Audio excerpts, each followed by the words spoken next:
Big one this week, man. Big one this week. Big noon, 12 Eastern on Fox. Utah at Colorado. Colorado 9.5-point favorites. It's all there, man. It's all there for them right now. And let's look back before we look forward here, because Colorado, when Deion Sanders got there, we just said it a second ago, I'll say it again, they were a one-win operation.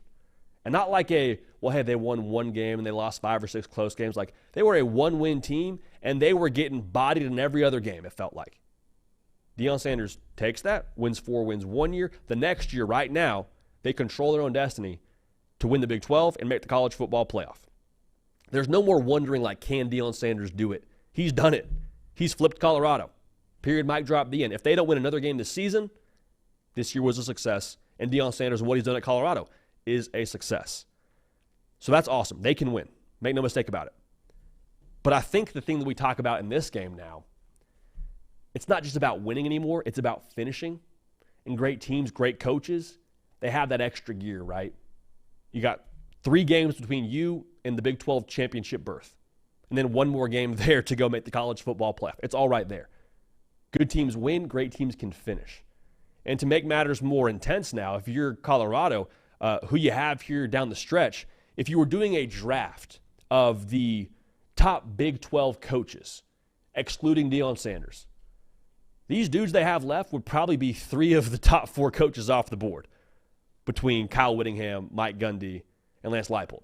You could probably convince me Chris Kleiman is somewhere in that discussion, but you hear what I'm saying. Like, it's some great coaches they're up against. Teams that will be dialed in, and I believe, like Shedeur Sanders said at Big 12 Media Days, and some people kind of laughed at, it will be the Super Bowl for those teams. They're fighting to make bowl eligibility, and if they can spoil Colorado's chances at making the college football playoff and winning the conference, like, yeah, that would be their Super Bowl. Make no mistake about it. Now, for Utah, there's teams that we talk about in the context of being cockroach teams.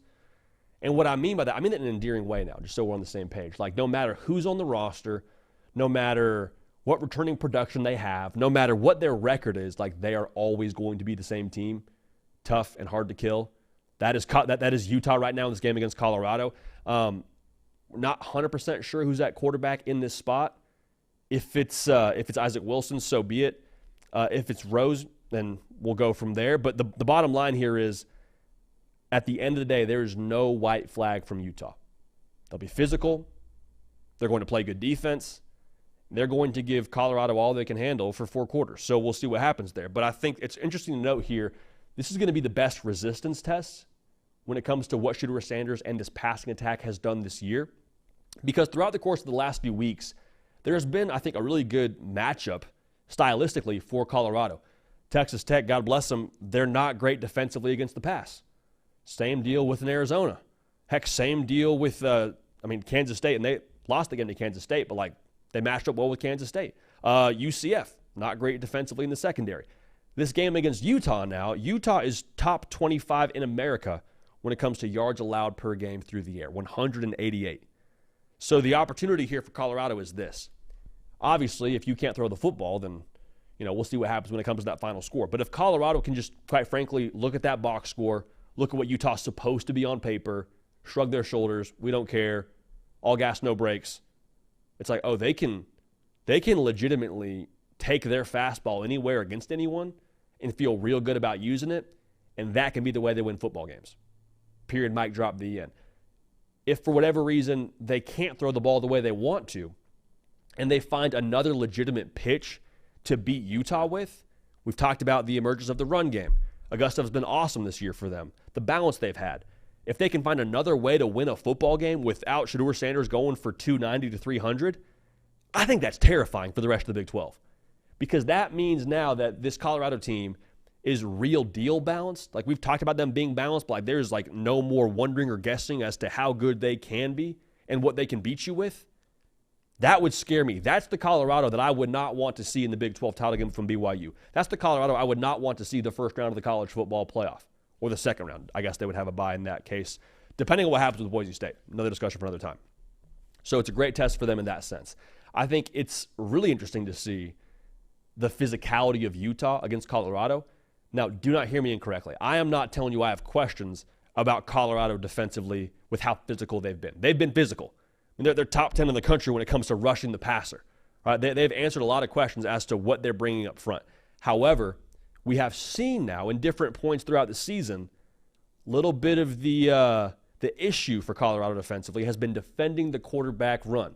Now, they did a great job against Avery Johnson at Kansas State most recently. Had some issues against North Dakota State in that first game. Some issues against Baylor. Issues against KJ Jefferson and UCF. So, in the spot now, if it is Brandon Rose for Utah, he brings a little bit more of that mobile element, some of those design quarterback runs. Can you fix the issues you had early on in the year? Now, in a one-game sample size, the Kansas State game, you point to and say, yes, they can. They did right there. Great.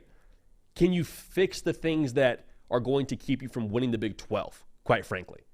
Like, great teams make adjustments throughout the year. Colorado has done that all year long. In this spot, though, it would be like an exclamation mark of sorts if they can match up with Utah physically, win this football game, and be 2 games away from making the Big 12 title game. That would be what it's going to require here.